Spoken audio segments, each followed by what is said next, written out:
Ghost stories, take one. Come on, man. What? Tell her about that day. What? Now tell her about the dog. About the dog. Yeah, how old were you at the time? 8. And you lived in Modline? I lived in Modline, and my mother was going off, and she left myself and Breda over in Biddy Landrigan's to do our homework. So when I went to do my homework, I forgot one of my pens. So Biddy said, go over and get it. So Biddy gave me the key to go over. So I went over. The door was locked, you know. I went over anyway, and I went to go up the stairs.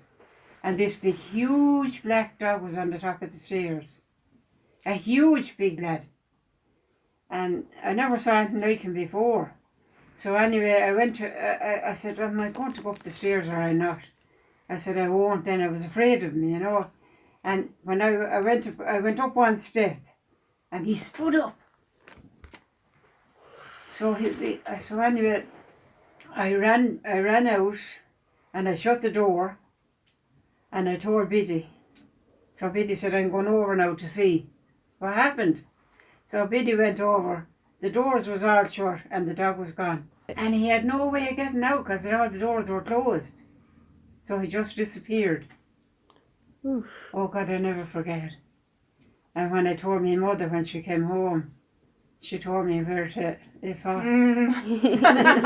Sounds like her. So Susan, you saw something in that house as well, did you? Well, I never believed in anything like this before. I never believed in any of that stuff. And I was coming home one night, and the woman I was babysitting for had got sick, and she came home early. So I went to the chipper on the way home. And I was walking up Marlene, and I always bless myself going past the house. I always do. And I just happened to look up at the window, and there was this girl with long hair, all in white. She was just staring down at me. She wasn't evil or anything. She was just staring down at me. And I took off up the road like Sonia O'Sullivan. And I just flew home, and I was sure to God it was the banshee. I waited for days to hear that someone die. She was And trembling I never believed in anything like that. And I just could not sleep for days. I was sure I was going to get called saying someone had died. So I was just scared, and I've never believed in any of that, like. Until I saw her for myself, and she was just smiling down at me. And I was literally frozen. So I couldn't move for a minute. I just took off. So Kathleen, tell us the story of the banshee. What does Susan mentioned the banshee? What's the banshee? I was in bed one night. I was in bed, and my mother was in bed with Breda. With Ned. Ned was a baby at the time, and we were in bed anyway together. Next thing, I heard this awful screaming outside.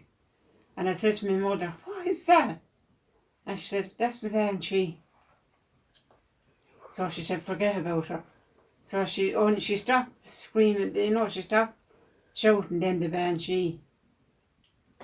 And it happened a few nights. I heard her a few nights.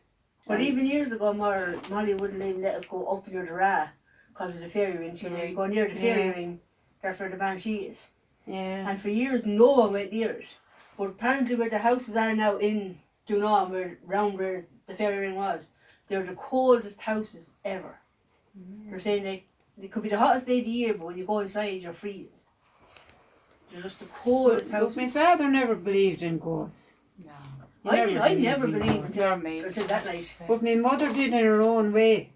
Well, she did, but she didn't let us know. But that generation did as well, though, didn't they? Oh, sure, yeah.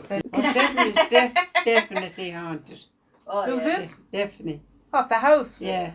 Well, I never saw her name, Kathleen. Well, thank God you didn't. Mom, there's not scary than you in that house anyway. I'm the scary one that came out of it. I'd soon scare him off.